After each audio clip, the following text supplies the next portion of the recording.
Chapter 3 of Peter Pan by J. M. Barrie. Chapter 3. Come away, come away. For a moment after Mr. and Mrs. Darling left the house, the night lights by the beds of the three children continued to burn clearly. They were awfully nice little night lights, and one could not help wishing that they could have kept awake to see Peter. But Wendy's light blinked and gave such a yawn that the other two yawned also, and before they could close their mouths all the three went out.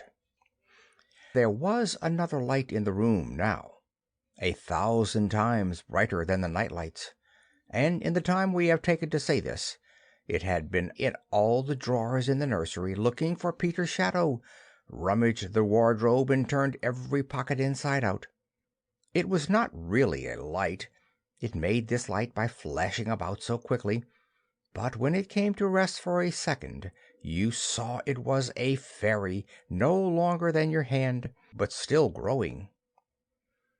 It was a girl called Tinker Bell, exquisitely gowned in a skeleton leaf cut low and square, through which her figure could be seen to the best advantage. She was slightly inclined to embonpoint. A moment after the fairy's entrance, the window was blown open by the breathing of the little stars, and Peter dropped in. He had carried Tinker Bell part of the way, and his hand was still messy with the fairy dust. "Tinker Bell," he called softly, after making sure that the children were asleep. "Tink, where are you?" She was in a jug for the moment, and liking it extremely. She had never been in a jug before. "Oh, do come out of that jug and tell me, do you know where they put my shadow?" The loveliest tinkle, as of golden bells, answered him. It is the fairy language. You ordinary children can never hear it, but if you were to hear it, you would know that you had heard it once before. Tink said that the shadow was in the big box. She meant the chest of drawers, and Peter jumped at the drawers, scattering their contents to the floor with both hands, as kings toss halfpence to the crowd. In a moment he had recovered his shadow, and in his delight he forgot that he had shut Tinker Bell up in the drawer. If he thought at all, but I don't believe he ever thought, it was that he and his shadow, when brought near each other, would join like drops of water, and when they did not, he was appalled. He tried to stick it on with soap from the bathroom, but that also failed. A shudder passed through Peter, and he sat on the floor and cried. His sobs woke Wendy, and she sat up in bed. She was not alarmed to see a stranger crying on the nursery floor. She was only pleasantly interested. "Boy," she said courteously, "why are you crying?" Peter could be exceedingly polite also, having learned the grand manner at fairy ceremonies, and he rose and bowed to her beautifully. She was much pleased, and bowed beautifully to him from the bed. "What's your name?" he asked. "Wendy Maria Angela Darling," she replied with some satisfaction. "What is your name?" "Peter Pan." She was already sure that he must be Peter, but it did seem a comparatively short name. "Is that all?"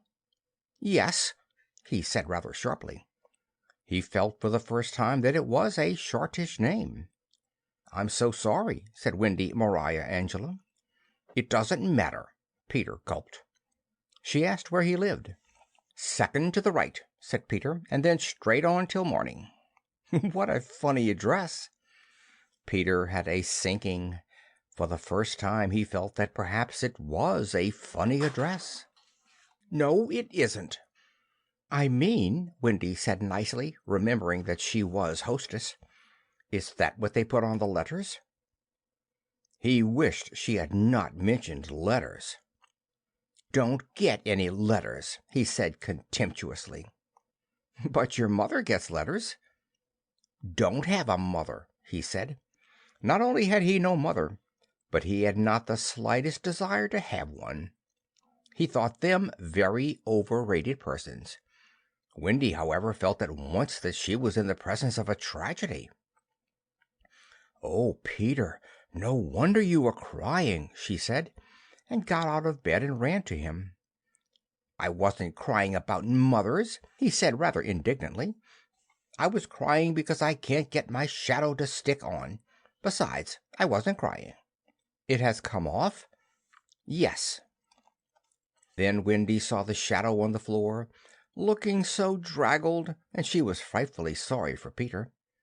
"How awful!" she said, but she could not help smiling when she saw that he had been trying to stick it on with soap. How exactly like a boy! Fortunately, she knew at once what to do.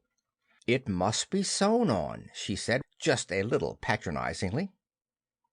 "What's sewn?" he asked. "You're dreadfully ignorant." "No, I'm not." But she was exulting in his ignorance. "I shall sew it on for you, my little man," she said, though he was as tall as herself, and she got out her housewife and sewed the shadow onto Peter's foot. "I dare say it will hurt a little," she warned him. "Oh, I shan't cry," said Peter, who was already of the opinion that he had never cried in his life. And he clenched his teeth and did not cry, and soon his shadow was behaving properly, though still a little creased. "Perhaps I should have ironed it," Wendy said thoughtfully, but Peter, boylike, was indifferent to appearances, and he was now jumping about in the wildest glee. Alas, he had already forgotten that he owed his bliss to Wendy. He thought he had attached the shadow himself. "How clever I am!" he crowed rapturously. "Oh, the cleverness of me!"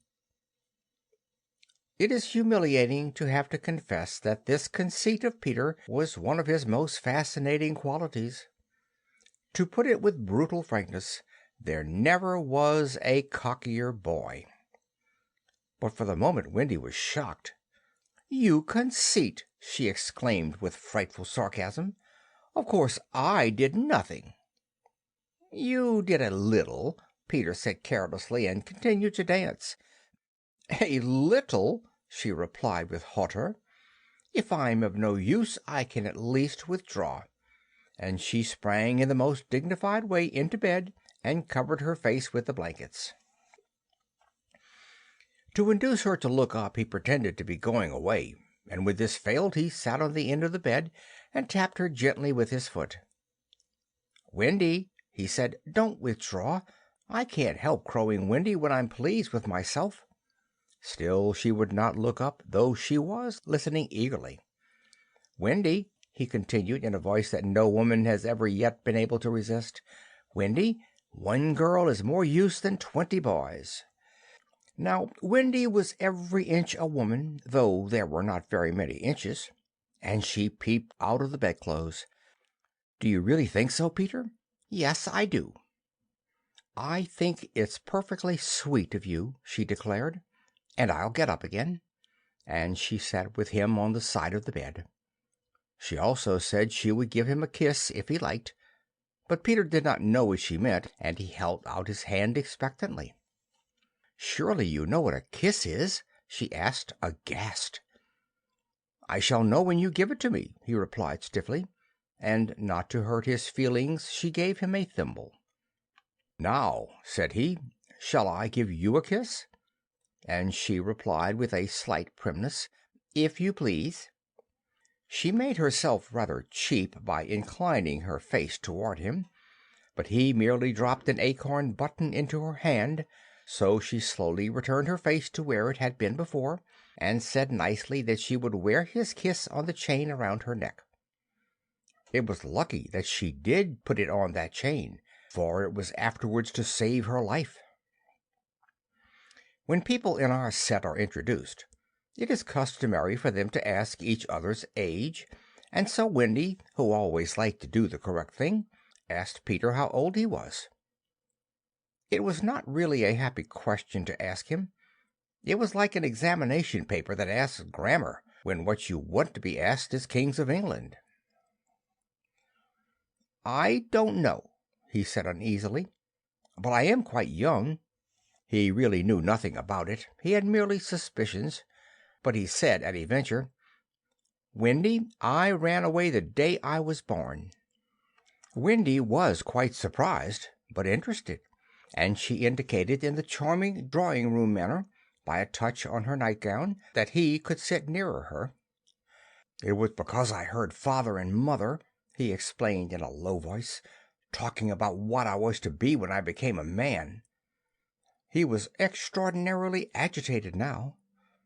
"I don't want ever to be a man," he said with passion. "I want always to be a little boy and to have fun. So I ran away to Kensington Gardens and lived a long, long time among the fairies." She gave him a look of the most intense admiration, and he thought it was because he had run away, but it was really because he knew fairies. Wendy had lived such a home life that to know fairies struck her as quite delightful. She poured out questions about them to his surprise, for they were rather a nuisance to him, getting in his way and so on, and indeed he sometimes had to give them a hiding. Still, he liked them on the whole, and he told her about the beginning of fairies. "You see, Wendy, when the first baby laughed for the first time, its laugh broke into 1,000 pieces, and they all went skipping about, and that was the beginning of fairies." Tedious talk this, but being a stay-at-home, she liked it. "And so," he went on good-naturedly, "there ought to be one fairy for every boy and girl." "Ought to be? Isn't there?" "No. You see children know such a lot now they soon don't believe in fairies, and every time a child says, 'I don't believe in fairies,' there is a fairy somewhere that falls down dead." Really, he thought they had now talked enough about fairies, and it struck him that Tinker Bell was keeping very quiet.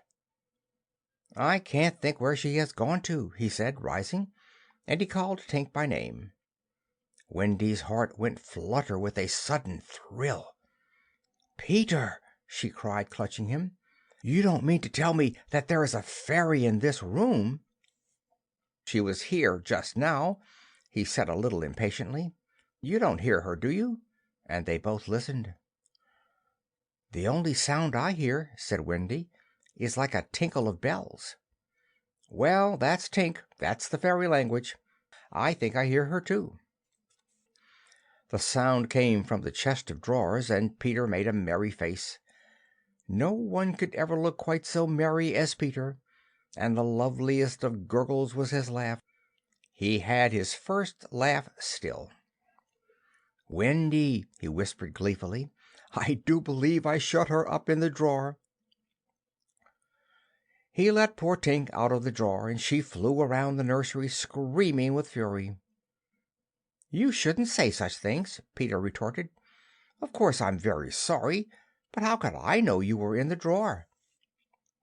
Wendy was not listening to him. "Oh, Peter!" she cried. "If she could only stand still and let me see her!" "They hardly ever stand still," he said, but for one moment Wendy saw the romantic figure come to rest on the cuckoo's clock.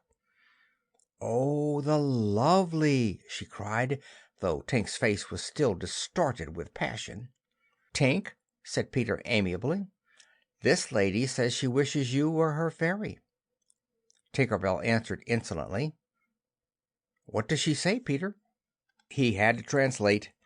"She is not very polite. She says you are a great ugly girl, and that she is my fairy." He tried to argue with Tink. "You know you can't be my fairy, Tink, because I am a gentleman and you are a lady." To this Tink replied in these words, "You silly ass," and disappeared into the bathroom. "She is quite a common fairy," Peter explained apologetically.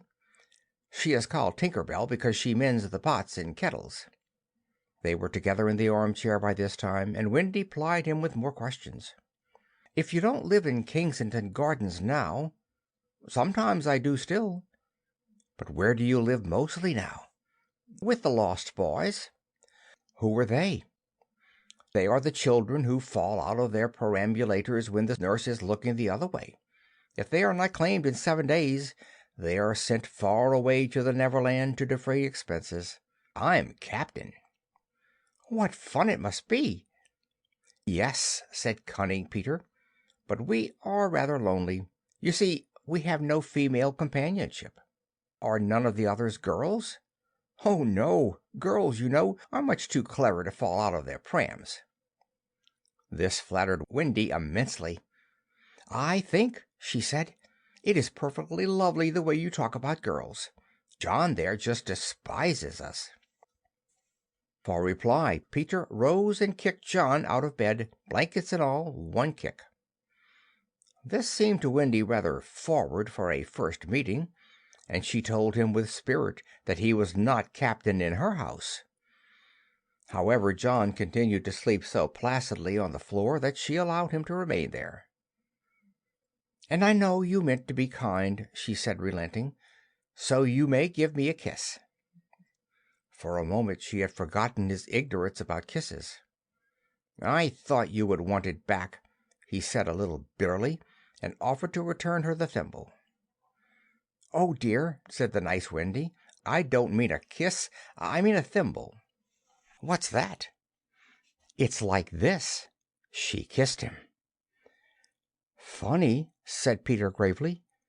"Now shall I give you a thimble?" "If you wish to," said Wendy, keeping her head erect this time. Peter thimbled her, and almost immediately she screeched. "What is it, Wendy?" "It was exactly as if someone were pulling my hair." "That must have been Tink. I've never known her so naughty before." And indeed Tink was darting about again, using offensive language. "She says she will do that to you, Wendy, every time I give you a thimble." "But why?" "Why, Tink?" Again Tink replied, "You silly ass." Peter could not understand why, but Wendy understood, and she was just slightly disappointed when he admitted that he came to the nursery window not to see her, but to listen to stories. "You see, I don't know any stories. None of the Lost Boys knows any stories." "How perfectly awful!" Wendy said. "Do you know," Peter asked, "why swallows build in the eaves of houses? It is to listen to the stories. Oh, Wendy, your mother was telling you such a lovely story." "Which story was it?" "About the prince who couldn't find the lady who wore the glass slipper." "Peter," said Wendy excitedly, "that was Cinderella, and he found her, and they lived happily ever after." Peter was so glad that he rose from the floor where they had been sitting and hurried to the window. "Where are you going?" she cried with misgiving. "To tell the other boys." "Don't go, Peter," she entreated. "I know such lots of stories." Those were her precise words, so there can be no denying that it was she who first tempted him. He came back, and there was a greedy look in his eyes now which ought to have alarmed her, but did not. "Oh, the stories I could tell to the boys!" she cried, and then Peter gripped her and began to draw her toward the window. "Let me go!" she ordered him. "Wendy, do come with me and tell the other boys." Of course she was very pleased to be asked, but she said, "Oh, dear, I can't. Think of Mummy. Besides, I can't fly." "I'll teach you." "Oh, how lovely to fly! I'll teach you how to jump on the wind's back, and then away we go." "Oh!" she exclaimed rapturously.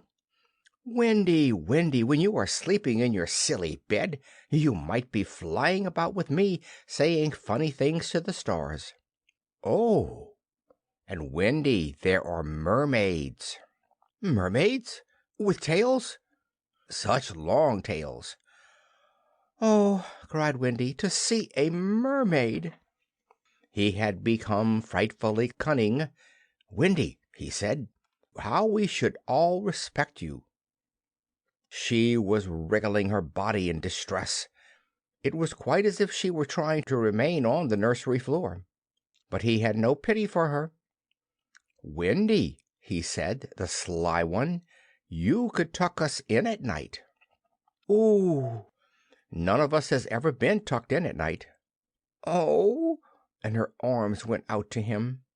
"And you could darn our clothes and make pockets for us. None of us has any pockets." How could she resist? "Of course it's awfully fascinating," she cried. "Peter, would you teach John and Michael to fly too?" "If you like," he said indifferently, and she ran to John and Michael and shook them. "Wake up!" she cried. "Peter Pan has come, and he is to teach us to fly."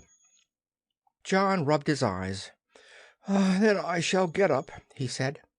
Of course he was on the floor already. "Hello," he said, "I am up." Michael was up by this time also, looking as sharp as a knife with 6 blades and a saw. But Peter signed silence. Their faces assumed the awful craftiness of children listening for sounds from the grown-up world. All was as still as salt. Then everything was right. No, stop. Everything was wrong. Nana, who had been barking distressfully all the evening, was quiet now. It was her silence they had heard. "Out with a light! Hide, quick!" cried John, taking command for the only time throughout the whole adventure. And thus, when Liza entered holding Nana, the nursery seemed quite its old self, very dark, and you would have sworn you heard its 3 wicked inmates breathing angelically as they slept. They were really doing it artfully from behind the window curtains. Liza was in a bad temper, for she was mixing the Christmas puddings in the kitchen, and had been drawn from them, with a raisin still on her cheek, by Nana's absurd suspicions. She thought the best way of getting a little quiet was to take Nana to the nursery for a moment, but in custody, of course. "There, you suspicious brute," she said, not sorry that Nana was in disgrace. "They are perfectly safe, aren't they? Every one of the little angels sound asleep in bed. Listen to their gentle breathing." Here Michael, encouraged by his success, breathed so loudly that they were nearly detected. Nana knew that kind of breathing, and she tried to drag herself out of Liza's clutches. But Liza was dense. "No more of it, Nana," she said sternly, pulling her out of the room. "I warn you, if you bark again I shall go straight for Master and Missus and bring them home from the party, and then, oh, won't Master whip you just!" She tied the unhappy dog up again. But do you think Nana ceased to bark? Bring Master and Missus home from the party! Why, that was just what she wanted. Do you think she cared whether she was whipped, so long as her charges were safe? Unfortunately, Liza returned to her puddings, and Nana, seeing that no help would come from her, strained and strained at the chain until at last she broke it. In another moment she had burst into the dining room of 27, flung up her paws to heaven, her most expressive way of making a communication. Mr. and Mrs. Darling knew at once that something terrible was happening in their nursery, and without a good-bye to their hostess they rushed into the street. But it was now 10 minutes since 3 scoundrels had been breathing behind the curtains, and Peter can do a great deal of harm in 10 minutes. We now return to the nursery. "It's all right," John announced, emerging from his hiding place. "I say, Peter, can you really fly?" Instead of troubling to answer him, Peter flew around the room, taking the mantelpiece on the way. "How topping!" said John and Michael. "How sweet!" cried Wendy. "Yes, I'm sweet. Oh, I am sweet," said Peter, forgetting his manners again. It looked delightfully easy, and they tried it first from the floor and then from the beds, but they always went down instead of up. "I say, how do you do it?" asked John, rubbing a knee. He was quite a practical boy. "You just think lovely, wonderful thoughts," Peter explained, "and they lift you up in the air." He showed them again. "You're so nippy at it," John said. "Couldn't you do it very slowly once?" Peter did it both slowly and quickly. "I've got it now, Wendy!" cried John, but soon he found he had not. Not one of them could fly an inch, even though Michael was in words of 2 syllables and Peter did not know A from Z. Of course, Peter had been trifling with them, for no one can fly unless the fairy dust has been blown on him.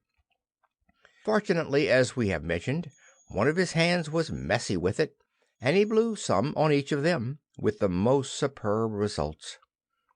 "Now wiggle your shoulders this way," he said, "and let go." They were all on their beds, and gallant Michael let go first.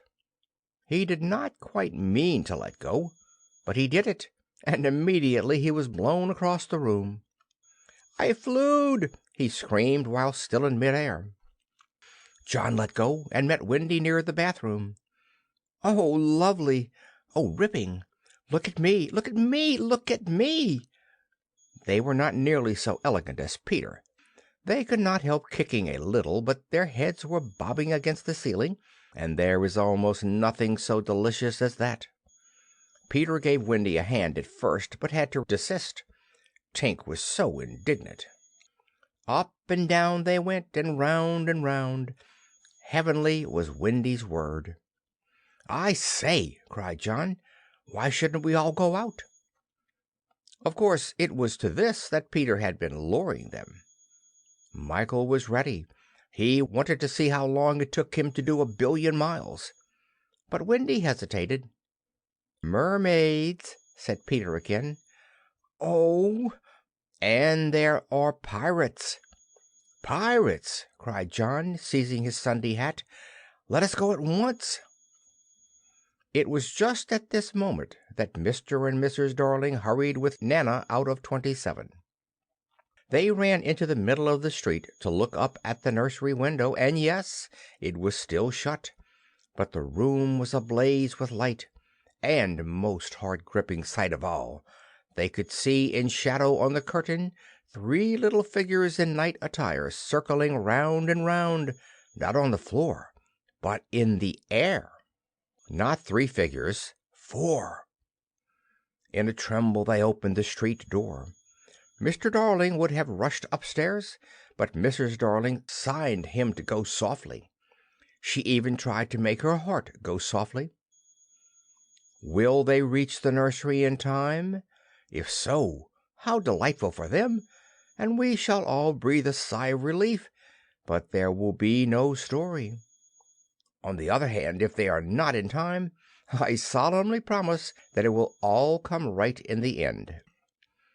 They would have reached the nursery in time had it not been that the little stars were watching them.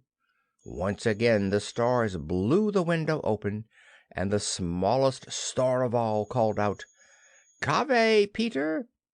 Then Peter knew that there was not a moment to lose. "Come!" he cried imperiously, and soared out at once into the night, followed by John and Michael and Wendy. Mr. and Mrs. Darling and Nana rushed into the nursery too late. The birds were flown. End of chapter 3.